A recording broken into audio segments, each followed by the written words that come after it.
Hello everyone, and welcome to our module on cells of the nervous system. There are 5 cell types in the nervous system that you should be aware of, and the first cell type is the neurons, and these are obviously the most important. They are the ones that send out electrical signals to tell our body to conduct actions. Other cells that support the neurons are astrocytes, microglia, oligodendroglia, and Schwann cells, and we'll talk about all of these in this module. Let's talk about what we mean when we say glial cells. Glial cells are all the cells that support the neurons, and I think of them as all the non-neuron cells in the central nervous system. There are some that are called macroglia. These are larger. These are cells like astrocytes, oligodendrocytes, and the ependyma, and then there are cells that are called microglia. When we say that there is gliosis, what we mean is there is proliferation and hypertrophy of glial cells. This is a reaction to central nervous system injury. So these non-neuron cells will undergo proliferation and hypertrophy in response to injury, and astrocytes are some of the most important players. They react significantly to central nervous system injury. We'll talk more about that later. And finally, when we say a tumor is a glioma, we mean it's a tumor of one of the glial cell types. So there are astrocytomas, oligodendrogliomas, and ependymomas, and these are all tumors of glial cells. So in this slide, we have a drawing of a neuron, and let's talk about the parts of a neuron that you should know. So up here at the top is something called the cell body, which contains the nucleus, and it gives off little extensions called dendrites. There's then a long portion called the axon, and then at the end there's something called the axon terminal. You'll notice that this long portion has these myelin sheaths around it with little spaces between them called the nodes of Ranvier. We'll talk about that in a little bit in a few more slides. And then there is a Schwann cell surrounding the myelin sheath, and the Schwann cells are what create the myelin in the peripheral nervous system. So this is a peripheral nervous system cell. In the central nervous system, the oligodendrocytes are what create the myelin. So let's talk about neuron action potentials, and to do that I'm going to draw a crude neuron here with an axon and then a little synapse at the end. So when a neuron is sitting at rest, it has a voltage of negative 70 millivolts across the membrane. And what do we mean by that? What we mean is that outside the cell there are positive and negative charges, and inside the cell there are positive and negative charges, but the distribution of these is unequal, so that there's more negative charge inside than outside the cell.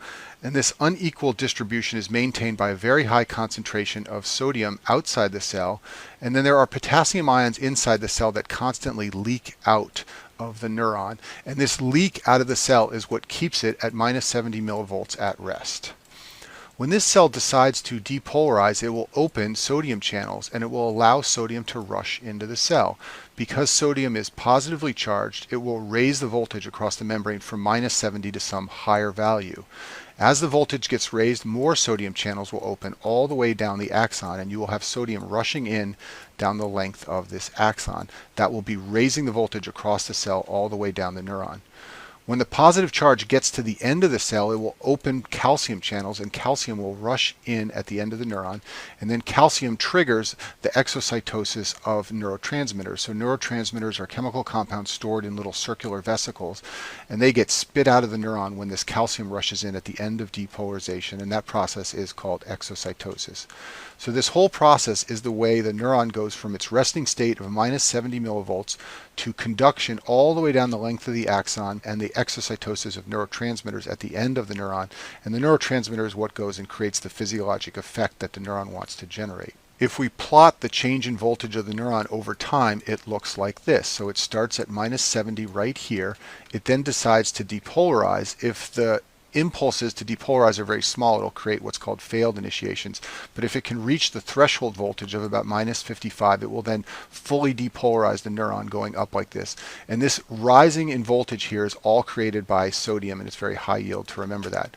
Once as much sodium is rushed in as can, the sodium channels will close, and then potassium will begin to leave the cell, and that will bring the voltage back down. And it's also very high yield to remember that potassium is what brings the voltage back down. It will go through a brief refractory period where the neuron cannot depolarize, and then it will return to the resting state. And this is all very, very quick. You can see the whole process here just takes a few fractions of a second. The clinical relevance of this is that agents that block sodium channel will inhibit the depolarization of neurons, and that's how local anesthetics work. Drugs like lidocaine, benzocaine, tetracaine, and cocaine, these all block sodium channels, and they make it harder for neurons to depolarize. There are also some neurotoxins found in nature that block sodium channels. So the pufferfish is a Japanese delicacy, and the organs of the pufferfish have this toxin called tetrodotoxin concentrated in the organs. You have to remove those when you serve the fish to people in a restaurant. If it's not removed properly, patients can get very sick. They get dizzy and weak, and they can even become paralyzed. It's a very severe problem. Luckily, it's very rare. Patients have to be supported till the toxin washes out, and you have to flush their stomach with charcoal to try and get any further toxin out of their body. But this just points to the clinical relevance of sodium channels in that when you block them, you can make people paralyzed. Now let's talk about astrocytes. These are very important cells for supporting neurons. They're found in the central nervous system in the gray and white matter. They have a lot of cleanup duties. They pick up extra neurotransmitters. They're responsible for repair and scar formation. And they're a major part of reactive gliosis that occurs in response to injury. So they will hypertrophy and undergo hyperplasia when the central nervous system gets injured. And a very important marker of astrocytes is something called GFAP. This stands for glial fibrillary acid protein. And when you hear that cells stain positive for GFAP or tumors stain positive for GFAP, they're telling you that astrocytes are involved. For any of the cell types you learn, you should always know what the clinical relevance is for your patients. So the clinical relevance of astrocytes is that they cause astrocytomas. These are tumors in the cerebellum of children, and importantly, they will be GFAP positive, which should make sense to you because all astrocytes are GFAP positive. Another point of clinical relevance is that the JC virus infects astrocytes and oligodendrocytes in patients with HIV and AIDS. The JC virus causes something called PML, which is progressive multifocal leukoencephalopathy. It's basically a severe demyelinating disease where HIV patients get encephalopathy, and you have to have a very low CD4 count, usually less than 200 to get this. But astrocytes are a key place where the JC virus infects. Next, let's talk about the microglia. These are the central nervous system macrophages, and they proliferate in response to injury. They differentiate into bigger phagocytes that can go and clean up injured areas of the brain. A couple important things to know about this. HIV can persist in the brain by hiding inside a microglia, and patients who get something called chronic HIV encephalitis, they will have nodules of activated microglia on pathology. Next, let's talk about the oligodendroglia, also called oligodendrocytes. These are cells that myelinate central nervous system axons. Each one of these cells myelinates multiple axons, and that's in contrast to the Schwann cells, which we'll talk about in the next slide. These are the most common glial cells found in white matter, and that should make sense to you. White matter is the myelinated portion of the central nervous system, so it makes sense that you would find lots of oligodendroglia there. And in addition, this cell type is damaged in multiple sclerosis. I talk about multiple sclerosis in another module, but it's a very important demyelinating disorder. So obviously in a demyelinating disorder, you would have loss of the cells that myelinate axons. So the Schwann cells are what myelinates the peripheral nervous system axons, and each cell myelinates one axon in contrast to oligodendroglia.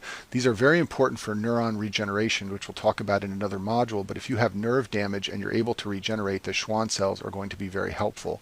These get destroyed in Guillain-Barré, which is a severe demyelinating disease, and these can form something called schwannomas, which are also called acoustic neuromas because they classically affect cranial nerve 8 and interrupt hearing. Let's talk about myelin. This is a very important substance that surrounds the axons of neurons. It's composed of lipids and proteins, and it increases the speed of impulse propagation in the axon.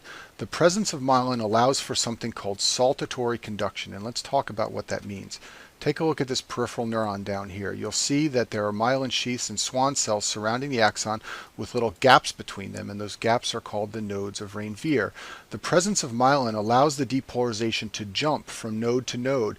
In other words, the axon does not need to depolarize its entire length. It can go from node to node hopping along, and this makes the conduction velocity much faster, and it makes the efficiency of the neuron much greater.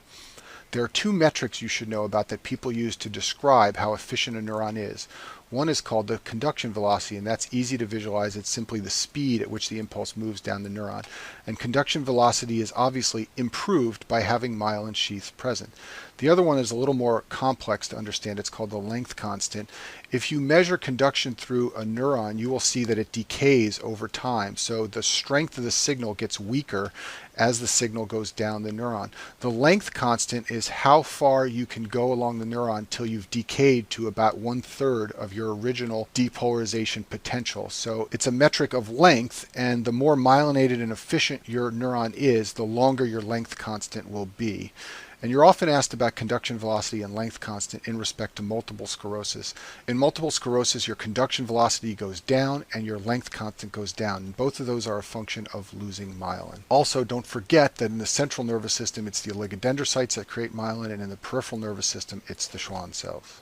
We classify nerve fibers by their diameter and by whether they're myelinated or not, and I've drawn them here in this slide from the largest, which are the A alpha, to the smallest, which are the C fibers. The A alpha are large myelinated fibers, 6 to 15 microns in diameter. This is what most of our efferent motor fibers are composed of. These also carry senses like touch and vibration and position. The A delta are a little bit smaller, but they're still myelinated. They're 3 to 5 microns in diameter. These carry some senses like cold and pain. And then the C fibers are unmyelinated, very small fibers, and these carry senses like warmth and pain. And these have some clinical relevance, so the smaller fibers are more easily blocked by local anesthetics. So that's why when you get administered lidocaine at the dentist, it blocks your pain, but you can sometimes still feel touch when the dentist pushes on the inside of your mouth. Those C fibers are more blocked by the local anesthetic than the A alpha. Also, there are clinical neurologic techniques to study conduction through fibers, but they're more able to study the large fibers than the small ones. So some patients have what's called a small fiber neuropathy, which means they have problems with warmth or pain, and it's hard to test these because most of the testing techniques only look at the A alpha fibers. Okay, let's talk about how our sensory nerves sense the world. And there are 4 structures on nerve endings that allow us to sense the world. These are called the free nerve endings, Meissner's corpuscles, Pacinian corpuscles, and Merkel's discs. And we'll talk about all these now. So free nerve endings are mostly found in skin. They sense pain and temperature. There are separate free nerve endings for pain, cold, and warmth with different receptors. And these signals are carried to the brain by C and A delta fibers.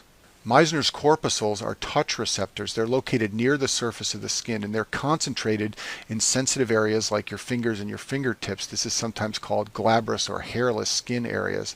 They get deformed by pressure, and this leads to nerve stimulation. And these signals are carried by the large myelinated A alpha fibers back to the brain. Pacinian corpuscles sense vibration and pressure, and they're located deeper in the skin and in things like joints and ligaments. There are these egg-shaped structures which have a free nerve ending in the middle and a bunch of tissue surrounding it. They get deformed by pressure, and this leads to nerve stimulation, and these signals are also carried back to the brain by A alpha large myelinated fibers. Merkel's discs respond to pressure and position, and they're found in a lot of places, but especially hair follicles. They send their signals by large myelinated A alpha fibers, and importantly, they show a sustained response to pressure. This is called slowly adapting. It means they give continuous information to the brain. And you can contrast this with Meissner's and Pacinian corpuscles, which are rapidly adapting, and they respond mostly to changes in input from the outside world. And an example for this that's easy to understand are thermoreceptors. They respond mostly to changes in temperature rather than a set temperature. So for example, when you get in a hot bath or get in a cold pool, it's hardest when you first go in because there's a big change in temperature, but then you get used to it. Those are things like Meissner's and Pacinian corpuscles. That's a rapidly adapting mechanism where you're mostly responding to the change. Merkel's discs are different. They respond to sustained input and give continuous information to the brain. The last thing we're going to do is talk about peripheral nerves. So when you go into the operating room or you look at a cadaver in the anatomy lab and you hold one of the nerves, you are holding something called a nerve trunk, which is what I've drawn here. So the outer layer of this nerve trunk here is called the epineurium. And inside the epineurium are a whole bunch of things called fascicles. And each fascicle is a bundle of lots and lots of different nerve fibers. There is a structure that surrounds the fascicle, and this is called the perineurium. And then there is a structure inside the fascicle surrounding each of the individual nerve fibers, and this is called the endoneurium. A couple of clinical relevance points here to make. The endoneurium is what gets inflamed in Guillain-Barré, which should make sense to you because that's a demyelinating disease, so you're going to lose the myelin, which is inside the fascicles around the individual nerves. Another sort of clinical relevance thing to know is that you can try to repair severed nerves by a procedure called neurorrhaphy, and that's where you take either the epineurium or the perineurium and you stitch them together and hope that they will regenerate, and you may sometimes see that in the operating room. And that concludes our module on cells of the nervous system.